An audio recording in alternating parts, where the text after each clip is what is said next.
కార్యం కోసం మొదలెట్టా.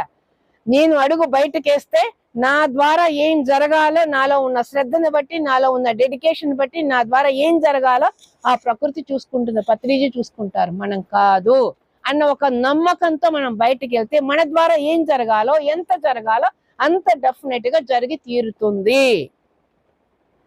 అలా కాకుండా మనం ఏం చేస్తున్నాం అంటే మన శక్తిని మనమే స్పీడ్ బ్రేకర్లు వేసేసుకుంటున్నాం. నా వల్ల కాదు, నాకు చేత కాదు, నీ వల్ల కాదు, ఏమీ అవ్వదు, ఇంకో జన్మ ఉంటుంది. సింపుల్ గా భగవద్గీతలో కృష్ణుడు చెప్తాడు కదా, ఈ దేహాన్ని వదలటం అంటే చినిగిన చొక్కాని వదలటం లాంటిది అని. ఈ చొక్కాని వదిలి ఇంకో చొక్కా వేసుకుంటాం, ఇంకో జన్మ.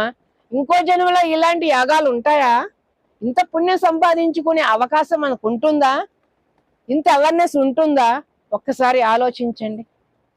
మన మానవుడి యొక్క సంకల్పం ఎంత గొప్పది అంటే అంత గొప్పది.